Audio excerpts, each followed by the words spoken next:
Hello everyone, आपण पाहत आहोत बाळांनो अप्लाइड मॅथमॅटिक्स हा सब्जेक्ट. या सब्जेक्टमध्ये लास्ट लेक्चर पर्यंत आपण युनिट नंबर 1 मध्ये चॅप्टर नंबर 1 पाहत आहोत, indefinite integration.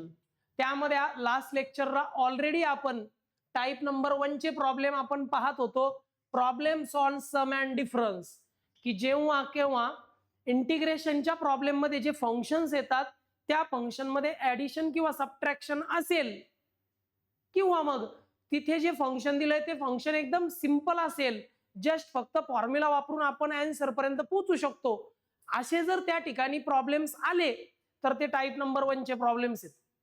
Mug type number 1 चे प्रॉब्लेम ओळखण्याचा सगळ्यात सोपा पर्याय की त्या दिलेल्या क्वेश्चन मध्ये जे फंक्शन आहे त्या फंक्शन मध्ये ऍडिशन किंवा सबट्रॅक्शनचं साइन पाहिजे, किंवा दुसरी गोष्ट की ते जे काही फंक्शन दिलंय ते फंक्शन इझिली सॉल्व्ह झालं पाहिजे, जस्ट फक्त एक फॉर्म्युला वापरायचा आणि आन्सर काढायचं.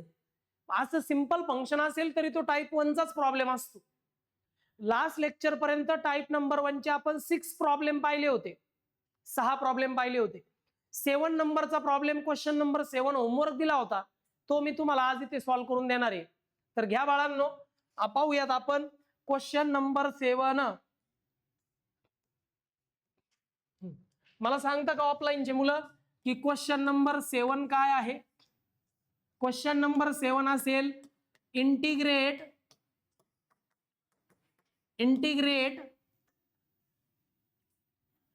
Integration of 1/1 plus sine of x dx. हा क्वेश्चन खूप जास्त वेळा 4 मार्कांकरता एक्झामला आलेला आहे. या क्वेश्चनचं लॉजिक थोडंसं डिफरंट आहे. चला पाहूयात. हा होता तुमचा होमवर्कचा क्वेश्चन, जो की मी आज तुम्हाला सॉल्व्ह करून देणार आहे. सोल्युशन. नेहमीप्रमाणे सुरुवातीला आपण म्हणणार आहोत let I is equal to integration of 1/1 plus sine of x dx.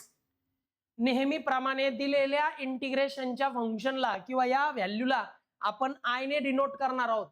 I for integration असतो. ही स्टेप तुमची असलीच पाहिजे, कारण हे तर तुमचा एवढा क्वेश्चन पेपरवर आहे, सोल्युशन पासून खाली आन्सर शीटवर आहे. आन्सर शीटवर इंटिग्रेशनचा क्वेश्चन आला मग तो कोणत्याही टाईपचा असो, पहिली स्टेप हीच असायला हवी. याला मी I फॉर इंटिग्रेशन म्हणालेलो आहे.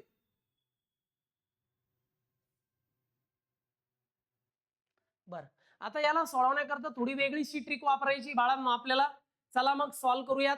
सगळ्यात सुरुवातीला तर मी काय करेल माहितीये, कॉन्जुगेट घेईल. तुम्हाला कॉन्जुगेट टर्म हा कन्सेप्ट माहिती असेलच, जो तुम्ही कॉम्प्लेक्स नंबर मध्ये शिकला आहात. कॉम्प्लेक्स नंबर हा जो काही टॉपिक आहे तो ऑलरेडी होता तुम्हाला 10th स्टँडर्डला किंवा 9th स्टँडर्डला असेल. त्यामध्ये ना तुम्हाला माहितीये कॉन्जुगेट कसा घ्यायचो आपण. जर तुमची टर्म असेल 1 प्लस आय, ही तुमची टर्म आहे फॉर एक्झाम्पल, तर याचा जो कॉन्जुगेट आहे तो असतो 1 मायनस आय. काहीच नाही करायचं, फक्त मिडल साइन बदलायचं. याला म्हणतात कॉन्जुगेट. काय म्हणतात? कॉन्जुगेट. यात काही शंका आहे का? कॉन्जुगेट मध्ये मायनस असतं तर प्लस केलं असतं, प्लस आहे म्हणून मायनस केलं.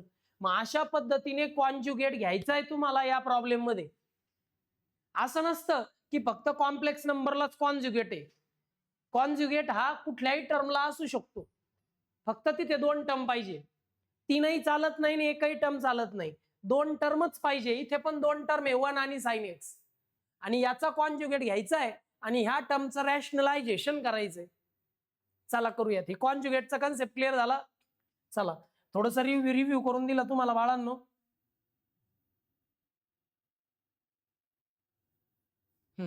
चला पुढे जाऊयात. आता या ठिकाणी 1/1 प्लस साइन एक्स आहे, ठीक आहे. आता ही जी टर्म मला डिनॉमिनेटरला दिसते हिचा घ्यायचा आहे कॉन्जुगेट. मग याच्या कॉन्जुगेटने तुम्हाला मल्टिप्लाय करायचंय न्यूमरेटरला आणि खाली डिनॉमिनेटरला. न्यूमरेटरला पण याचा कॉन्जुगेट काय येईल? 1 प्लस साइन एक्सचा.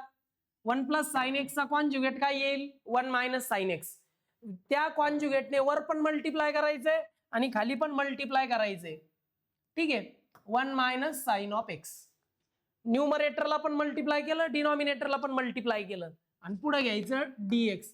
ह्या स्टेपला म्हणतात रॅशनलायझेशन. काय म्हणतात? रॅशनलायझेशन. रॅशनलायझेशन म्हणतात या स्टेपला.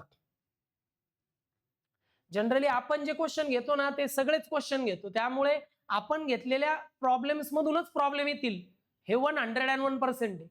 त्यामुळे हेच प्रॉब्लेम तुम्ही व्यवस्थित करा, कुठलंही पब्लिकेशनचं बुक पाहण्याची आवश्यकता नाही.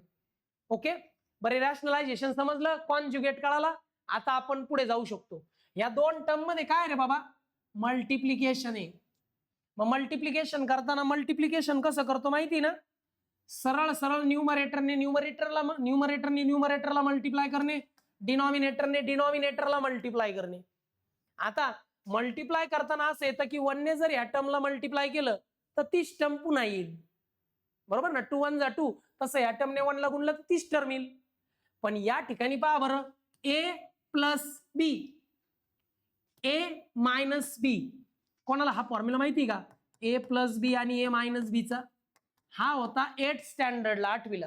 काय फॉर्म्युला होता? व्हेरी गुड, ए स्क्वेअर मायनस. मग तुम्हाला वाटतं का ह्या दोघांच्या मल्टिप्लिकेशन मध्ये हा फॉर्म्युला बसेल? बरं, इथे कोणती साईड आहे बा? ए प्लस बी, ए प्लस बी, ए मायनस बी, ए मायनस बी. मग तुम्हाला ही साईड आहे, तुम्हाला इथं फक्त ए आणि बी ची व्हॅल्यू टाकायची. चला सॉल्व्ह करूयात, लगेच फॉर्म्युला यूज करून दाखवतो तुम्हाला. मग या ठिकाणी आय इज इक्वल टू 1 ने जर या टर्मला मल्टिप्लाय केलं तर 1 मायनस साइन एक्स. 1 ने या टर्मला मल्टिप्लाय केलं तर 1 मायनस साइन एक्स. पुढे ए प्लस बी, ए मायनस बी, ए चा स्क्वेअर करायचा. ए च्या जागेवर कोण दिसतंय रे बाबा? इथे कोण आहे एच्या जागेवर? 1. मग 1 चा स्क्वेअर काय येतो रे? 1. कळलं ना? ए च्या जागेवर इथं 1 आहे की नाही? मग ए चा स्क्वेअर म्हणजे 1 चा स्क्वेअर ना, आणि 1 चा स्क्वेअर काय येतो? 1. इथे कंपल्सरी काय आहे? मायनस. पुढे दिसतंय बी चा स्क्वेअर. काय दिसतंय? बी चा स्क्वेअर. बी च्या जागेवर इथं बघा बरं कोण आहे? Sine x. मग साइन एक्स चा स्क्वेअर काय होतो? साइन स्क्वेअर एक्स होतो का? आणि पुढे डीएक्स जसंच्या तसं. रॅशनलायझेशन कंप्लीट झालेलं आहे. जर इथपर्यंत व्यवस्थित पहा आणि काही डाऊट असेल तर विचारा. लिहून घ्या, मग पुढे जाऊयात.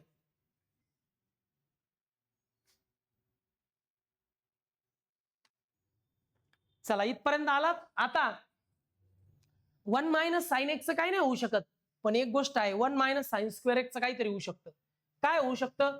तुम्ही अजून एक फॉर्म्युला शिकलात, आठवतंय का बघा बाबांनो? आठवलं तर एकदम बेटर आहे. जितकं तुम्ही जुन्या गोष्टी आठवताल ना तितकं ते तुम्हाला इझी जाणार, हे लक्षात ठेवा. ओके, हा फॉर्म्युला होता, व्यवस्थित लिहितो फक्त याला. आता अजून एक फॉर्म्युला तुम्ही पाहिला होता का रे? Sine square x plus cos square x चा काय होता बरं? 1. व्हेरी गुड, हा फॉर्म्युला आहे. पण या ठिकाणी वेगळंच काहीतरी आहे.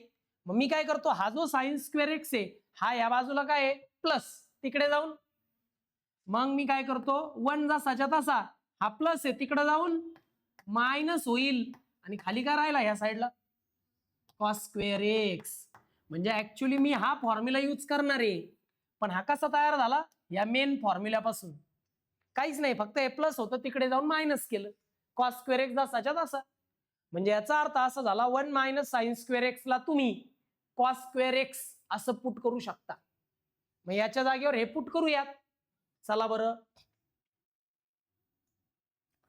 I is equal to integration of 1 minus sin x.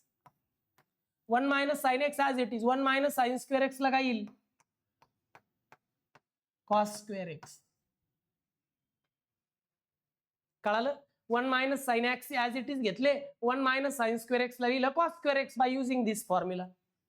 काय डाऊट आहे का बाबांनो याच्यात? पहा बरं, आहे की नाही इझी? जस्ट सिंपल लॉजिक वापरायचं आहे. चला पुढे जाऊ. झालं? आता पुढे गेल्यानंतर मी काय म्हणतो, इथे 2 न्यूमरेटर आहे. या 2 न्यूमरेटरला हा जो डिनॉमिनेटर आहे तो सेपरेट होईल ना? करूयात सेपरेट. बघा, 1 ला सेपरेट झाला 1 अपॉन कॉस स्क्वेअर एक्स. 1 ला हा डिनॉमिनेटर सेपरेट केला, मध्ये साइन दिसतंय मायनस, वरती आहे इथे साइन ऑफ एक्स. या साइन एक्स ला कॉस स्क्वेअर एक्स मी सेपरेट केला. काहीच नाही केलं, दोन न्यूमरेटरला ह्या दोन टर्मला हा डिनॉमिनेटर फक्त सेपरेट केला minus sine as it is. काय डाऊट आहे? ओके. आता या ठिकाणी असं लक्षात येतंय 1/cos² जसेच्या तसे साइन एक्स जसंच्या तसं. आता या ठिकाणी बघा बरं का बाळांनो, काय आहे cos² x आहे, त्याला असं लिहिता येईल का cos x × cos x square म्हणल्यावर त्याच दोनदा मल्टिप्लिकेशन. मग मी केलं cos x × cos x. आता या cos x वर sin x आहे, इथं काय नाही म्हणजे कोण आहे, फक्त cos² x ला cos x × cos x असं लिहिलं. आणि आता ट्रिग्नोमॅट्रिक फॉर्म्युले वापरू शकतो आपण. या इथपर्यंत काहीच नाही केलं, सिंपली फक्त डिनॉमिनेटर सेपरेट केला, cos² x ला दोन ठिकाणी cos x लिहिलं. काय डाऊट आहे का पहा या स्टेप पर्यंत?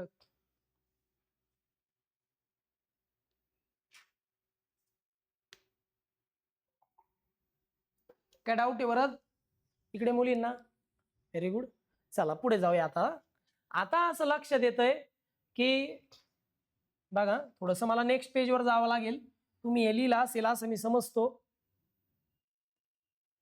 ठीक आहे. आता इकडे लक्ष द्या, मला सांगू शकता का ट्रिग्नोमॅट्रीचे फॉर्म्युले की 1/cos x म्हणजे काय असतं रे बाबा? व्हेरी गुड, सेग एक्स असतं. 1/cos x म्हणजे सेग एक्स आहे, पण या ठिकाणी तर cos² आहे. मग जर तुम्ही इथे स्क्वेअर करताय तर इथे पण स्क्वेअर होईल का नाही? पुढे sin x/cos x आहे, काय असतं बरं sin x/cos x? Very good, sin x/cos x असतं tan of x. अशा पद्धतीने हे दोन छोटे छोटे जर ट्रिग्नोमॅट्रिक रेशो वापरले तर आपल्याला पुढे जाता येईल. मग बघा I = of 1/cos² x म्हणजे sec² x minus as it is sin/cos x म्हणजे tan x आणि 1/cos x म्हणजे sec x आणि पुढे dx.